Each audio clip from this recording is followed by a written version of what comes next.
수일 후에 예수께서 다시 가버나움에 들어가시니 집에 계시다는 소문이 들린지라 많은 사람이 모여서 문 앞까지도 들어설 자리가 없게 되었는데 예수께서 그들에게 도를 말씀하시더니 사람들이 한 중풍병자를 4사람에게 메워 가지고 예수께로 올세 무리들 때문에 예수께 데려갈 수 없으므로 그 계신 곳에 지붕을 뜯어 구멍을 내고 중풍병자가 누운 상을 달아 내리니 예수께서 그들의 믿음을 보시고 중풍병자에게 이르시되 작은 자야 내 죄 사함을 받았느니라 하시니 어떤 서기관들이 거기 앉아서 마음에 생각하기를 이 사람이 어찌 이렇게 말하는가 신성 모독이로다 오직 하나님 한 분 외에는 누가 능히 죄를 사하겠느냐.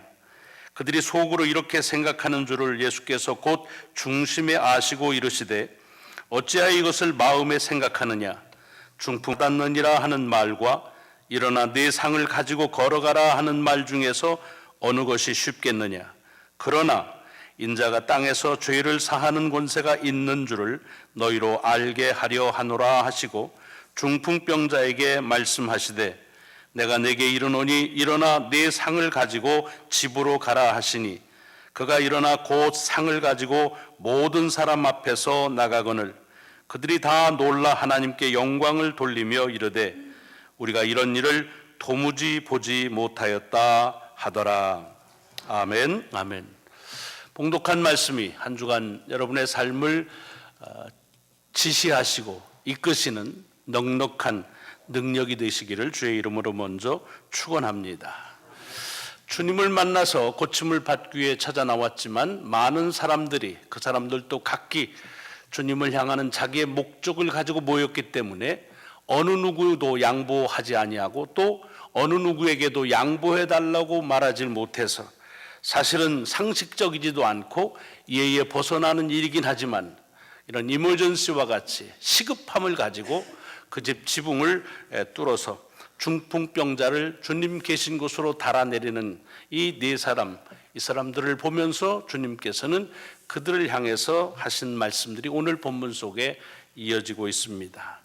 주님께서 보신 그 믿음이 무엇이냐? 지난주에 함께 같이 말씀을 나눴습니다. 그것은 지금도 얘기했지만 그런 지금 여기에서 주님을 꼭 만나야겠다는 그와 같은 복음에 대한 믿음에 대한 시급성을 보셨다 하는 것을 우리가 같이 말씀을 나눴습니다. 왜냐하면 우리가 살면서 보면 지금 여기서 꼭 안 해도 된다고 우리에게 주신 참 소중한 기회들을 잃어버릴 때가 많습니다.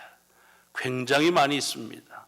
하기 때문에 지금 여기에서 here and now 이것이 신학적으로 매우 중요한 문제라고 하는 것을 다시 한번 언급을 같이 하면서 우리 속에서 도전을 받았습니다.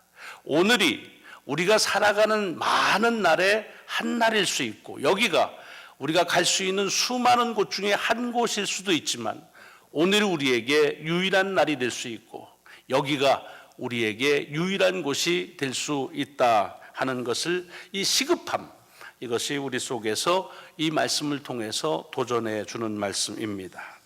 자, 그리고는 중풍병자에게 주께서 말씀하셨습니다. 여러분 이것을 당연한 것, 너무 지당하게 늘 보셔서 그렇게 특별할 것이 없는 것처럼 보여질 수도 있겠지만 여기 눈여겨봐야 될 것이 뭐냐면 주께서 보신 것은 중풍병자를 데리고 온 4사람 그들의 믿음을 보셨습니다. 그리고는 그 믿음을 통한 역사는 중풍병자에게 하셨습니다. 당연한 것처럼 여기가 우리가 본문을 흐르지만 실상 보면 그렇게 당연한 것 같지는 않습니다. 왜냐하면 복음서에는 가장 많이 나오는 것이 자기의 주님을 찾아온 사람의 믿음을 보고 내 믿음이 너를 구원했다 이런 말이 가장 많이 나옵니다. 그렇기 때문에 사실은 그들의 믿음을 봤다면 그들을 향해서 적어도 한마디쯤 말씀을 하셨어야 되는데 그들에게는 아무 얘기도 하지 아니하시고 그들의 믿음을 보시고는 그들이 데리고 온 제3자인 중풍병자에게 당신의 역사를 일으키셨다 하는 얘기입니다. 당연한 것이라고 자꾸 말씀을 생각하지 말라는 것입니다. 물론 성경에 여기만 이런 것이 있었던 것은 아닙니다. 우리가 잘 아는 하인의 병을 고치려고 하는 백부장의 이야기 속에도 나오지요. 백부장의 집에 이제 가서 고쳐달라는 얘기를 다른 사람의 청탁을 받고 그 집을 가려고 할 때 백부장이 그러죠. 우리 집에 오는 걸 감당하지 못합니다. 그저 주께서 말씀만 하시면 나올 것입니다. 이런 백부장의 믿음, 이스라엘 어디에서도 찾아볼 수 없다는 그 믿음을 보고 백부장에게 해당되는 것들은 없었습니다. 오히려 하인의 그 병을 고쳐주신다. 또 가나안 여인의 이야기도 마찬가지입니다. 귀신 들린 딸, 그래서 주님께서 자기 마을에 오셨을 때 와서 자기의 딸을 고쳐달라고 그럴 때 자녀에게 줄 떡을 개에게 주지 않는다는 어찌 보면 모멸감 어린 그런 말투를 들었음에도 불구하고 그렇다. 그러나 개도 주인의 그 고기를 먹는다라고 하는 그런 믿음, 그 믿음을 가지고 사실은 그 어머니에게 어떤 일이 일어난 것이 아니라 그의 딸의 귀신을 낳는 역사를 보게 됩니다. 오늘 본문에서도 이 중풍병자를 데리고 온 사람들의 믿음 때문에 중풍병자가 고침을 받는 것을 우리가 보게 됩니다. 저는 이 말씀이 그냥 일상적인 것이 아니라 한번 내 자신을 곰곰하게 생각해 보는 말씀으로 받아들였습니다. 그건 무슨 소리냐? 사실은 내가 신앙생활 하면서 내 문제를 해결받는 경우가 참 많습니다. 우리가 쉽게 말하면 기도의 응답을 받는다라고 말하죠.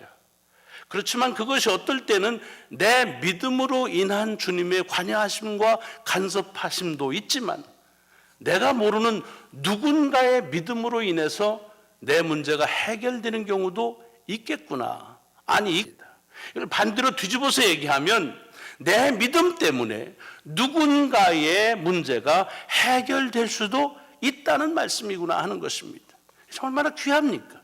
더불어 믿는 믿음의 공동체에서 볼 수 있는 가장 아름다운 것입니다. 만약 우리가 이곳에 모여서 그저 각자의 믿음대로 각자 경험하고 그리고 각자 헤어진다. 그럼 그냥 한 분자가 모였다 헤어지는 것에 끝나겠죠.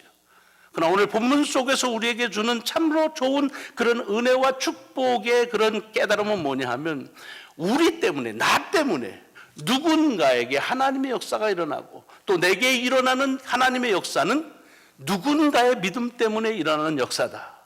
더 궁극적으로 말하자면 내가 살아간다는 말은 누군가의 믿음으로 인해서 내가 사는 것이고 그리고 내가 그 믿음 생활하는 것은 굳이 나만을 위한 것이 아니라 위한 그런 참 소중한 의미를 담고 있는 말씀이라는 것입니다. 이것이 우리가 함께 더불어 믿는 이 믿음의 공동체, 가족 같다고 해도 좋고 또는 이 그리스도의 몸을 이룬 한 지체로서의 교회의 아름다운 모습이 아니겠느냐 하는 것입니다. 사실 따져놓고 보면 우리가 구원받은 것도 우리의 노력으로 받은 거 아닙니다. 그리고 그 누군가가 누구십니까? 예수 그리스도이십니다. 그러니까 우리의 신앙은 철저하게 내 자신의 노력이나 내 믿음의 결과로 얻어지는 것보다는 누군가의 믿음으로 인해서 내게 주어지는 그와 같은 그 모습으로 살고 있다 하니까 우리가 바로 믿어야 된다고 하는 것은 나 자신의 축복만을 위한 것이 아니라 내가 바로 믿음으로 인해서 그래서 그 믿음 때문에 나의 믿음 때문에 더불어 살아가는 또 다른 사람들이 하나님 앞에서 하나님의 은혜를 경험할 수 있다. 바라기는 저와 여러분이 함께 이 교회를 통해서 믿음의 생활에 나갈 때 이와 같은 이 믿음의 공동체를 통한 이런 귀한 하나님의 역사가 소망합니다. 본문의 말씀을 쭉 이어가 보면 주님께서 중풍병자에게 뭐라고 말씀하셨느냐? 보면 작은 자야 내 죄사함을 받았느니라 이렇게 되어 있습니다. 내 죄사함을 받았다라고 말합니다. 그런데 주님이 이렇게 말씀하시는 걸 보고 심기가 불편한 사람들이 있었습니다. 마음이 좀 불편해졌어요. 뭐라고 입을 열어서 말은 못했지만 마음이 좀 이렇게 불편한 사람, 그 사람들이 서기관들이라 그랬습니다. 그리고 속으로 생각하는 거, 아니 지가 뭔데? 아니 신성모독이지. 죄를 용서하는 건 하나님밖에 할 수 없는 일인데 어떻게 저런 말을 할 수 있는가? 말은 못하지만 마음이 불편한 사람이 생긴 겁니다. 왜 그들의 마음이 불편했을까요? 물론 주님이 아시고 그 다음 이어지는 본문을 우리가 잘 알기 때문에 더 긴 설명은 드리지 않습니다. 아마도 이 서기관이나 서기관뿐만이 아니겠죠. 거기에 있는 모든 사람들이 주님께서 이제 그 장면을 보시고 그리고서 하실 말이 뭐냐면 내 상을 들고 일어나 가라 라고 하는 말을 하실 것을 생각했을 겁니다. 그리고 그것들을 다 기대했을 겁니다. 그런데 지금 갑자기 내 죄를 대한 게 성경 속에 나오니까 그냥 당연하게 흐르지 마십시오. 그렇게 놓고 보면 사실은 주님께서 여기 지금 그때에 내 죄를 사함 받았다라고 하는 이 죄사함에 대한 얘기를 할 때 마음 불편한 사람이 꼭 서기관들만이었는가? 서기관들 말고 다른 사람들은 와, 주께서 저의 죄를 용서하시는구나 하고 감동했겠는가 하는 겁니다. 여러분 어떠시는데 주께서 내 소자야 내 죄를 사했다라고 할 때 야, 역시 주님은 멋져 그랬겠습니까? 아마 제가 모르긴 하지만 제 자신을 볼 때 아니었을 가능성이 매우 높습니다. 특별히 이 중풍병자를 데리고 온 사람들 심기가 불편했을 것입니다. 중풍병자 마찬가지였을 것입니다. 왜냐하면 물론 그들이 신성모독 때문에 불편한 건 아닙니다. 이 서기관들처럼. 그러나 그들에게는 뭐가 있습니까? 목적이 있습니다. 이 사람들이 이 중풍병자를 데리고 온 목적이 뭡니까? 이 중풍병자가 그 어려움 속에서도 뭐 이렇게 누가 이 4명이 오니까 무슨 뭐 가마 타고 오는 꽃길 오는 게 아니잖아요. 힘들게 오는 목적이 있었습니다. 그 목적이 뭡니까? 병 고침입니다. 병 고치는 것. 그래서 지금 여기서 병을 고치지 못하면 못할 수도 있다는 그런 시급함 때문에 예의에 벗어나고 상식적이지 않지만은 그런 이머전시로 지붕을 뚫고 했습니다. 그 말은 그런 기대가 강렬했다는 겁니다. 그런데 지금 무슨 일이 일어납니까? 중풍병자는 그냥 누워 있습니다. 낫질 않았습니다. 그런데 내 죄를 사함 받았다라고 말할 때 글쎄요, 여러분 어떨지 모르지만 이거 진짜 자다가 봉창 두드리는 소리라고 들릴 수가 참 쉽습니다. 뭔 지금 죄 얘기야? 지금 내가 당장 필요한 것은 네가 일어나 그리고 가라, 네 병이 나았다 라고 하는 말을 들어야 되는데 지금 죄사함에 대한 얘기를 하고 있다는 얘기입니다. 아마 그렇기 때문에 이 광경을 보고 있는 사람들 중에 마음 불편한 사람은 서기관만이 아니었을 것입니다. 중풍병자 자신이 제일 마음이 속상했을 것이고, 그리고 데리고 온 사람들, 그 사람들의 마음이 불편했을 것이고, 그리고 거기에 모인 모든 사람들의 마음이 불편했을 것이고, 뭐야 이거 뭐지? 왜 안 고쳐주지? 이런 생각. 여러분, 우리가 신앙생활하는 것도 마찬가지입니다. 우리의 신앙생활의 목적과 이유가 뭡니까? 내 죄를 사함받기 위함이고, 또 더 나아가서는 내 죄가 용서함 받았다고 하는 사실 때문에 우리가 나와 예배드리는 것입니다. 그렇기 때문에 우리에게 있어서 신앙생활에는 내 죄가 용서함 받았다고 하는 것 이상, 그 이상 아무것도 더 우리의 목적과 이유가 될 수가 없습니다. 이걸 객관적으로 말하면 누구나가 다 그렇게 말합니다. 근데 잘 생각해 보세요. 내 죄를 용서함 받았다는 것, 그것만으로 족하십니까? 신앙생활이 내 죄를 용서함 받았다는 것, 그것만으로도 더 바랄 것이 없습니까? 제가 볼 때는 안 그런 것 같아요. 절대로 안 그런 것 같아요. 죄를 용서함 받는 것에 대해서 지당한 얘기지만 사실은 뭐가 더 중요해? 현실적으로 당면한 문제들이 더 중요한 거예요. 내가 아파, 그럼 죄사함 받는 게 문제가 아니라 내 병 낫는 게 더 문제예요. 내 새끼가 잘못됐어, 그러면 내가 죄여서 뭐 지옥 가도 상관없어. 내 새끼 잘 되면 좋은 거예요. 내가 사랑하는 내 집안의 문제, 직장의 문제, 이런 주택의 문제, 이런 문제 생기면은 죄사함에 대한 얘기 지당하신 말씀이지만 불편해지는 거예요.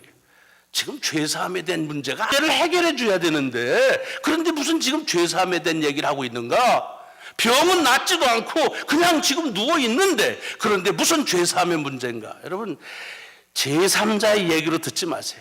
이걸 제3자의 얘기 들으면 제 얘기가 틀립니다. 틀리는 거예요. 그런데 우리의 현실적인 문제 맞습니다. 뭐 문제 아니라 내 기분만 이렇게 달라도 죄 문제 팽개쳐 버리잖아요. 예. 내 느낌만 달라도 죄 문제 아무 상관이 없습니다. 오래전에 저는 제 목회하면서 잊을 수 없는 대화가 하나 있습니다.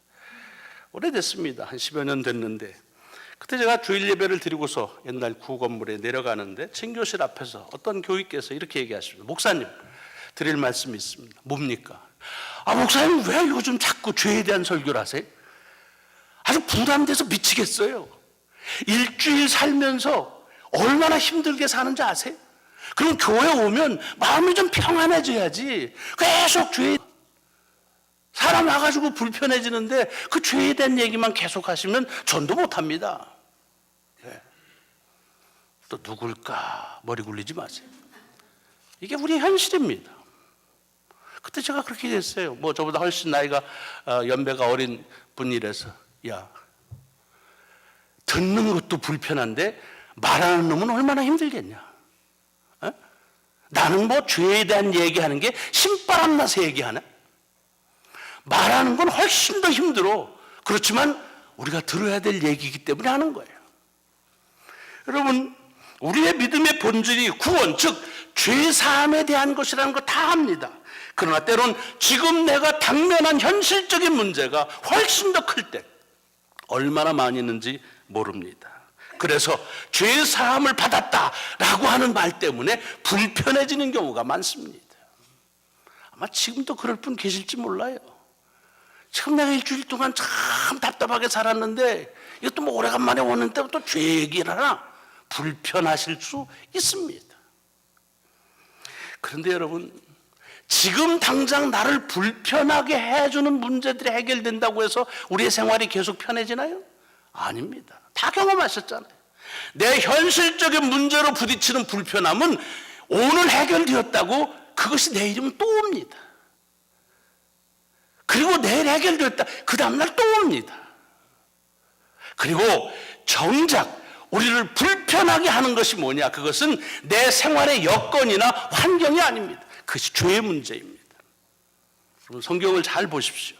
인간이, 사람이 가장 먼저 불편한 경험한 게 뭡니까? 그것이 사단이 와서 죄를 범하게 함으로 하나님과 불편해집니다. 그래서 숨어버리는 겁니다. 죄의 문제가 우리의 삶을 가장 불편하게 합니다.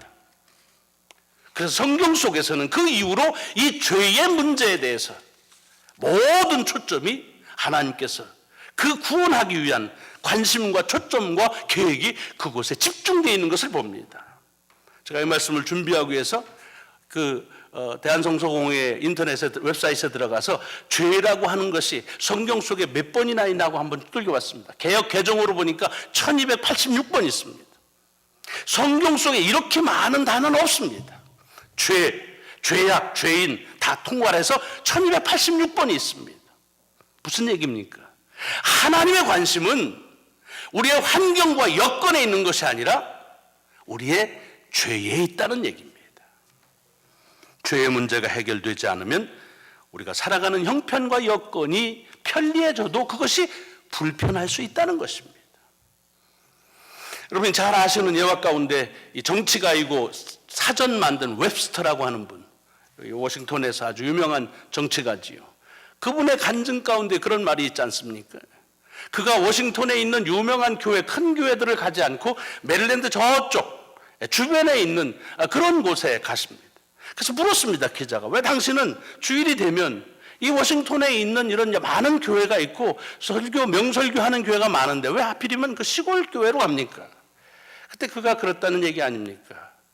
내가 DC에 있는 유명한 교회를 가면 정치가 웹스터가 들어야 될 소리를 듣지만 내가 누구인지를 모르는 시골의 교회를 가면 죄인 웹스터가 들어야 될 소리가 들을 수 있다 하는 겁니다. 여러분 요즘은 아무에게 잘못되었다고 말하지 않습니다. 좀 삐질 수는 있어요. 그러나 대놓고 당신 잘못했다 그렇게 말 못합니다. 요즘엔 교회에 근책이라는 게 없습니다. 징계라는 게 없습니다. 징계했다가는 어떻게 해요? 아이고 뭐 그냥 옮겨버리면 되죠. 뭐까지는 뭐 안 나오면 되죠. 뭐. 예. 징계 없습니다. 우리가 살아가는 삶 속에서도 그저 립서비스로 듣기 좋은 소리, 듣고 싶은 소리만 계속 해가나가지.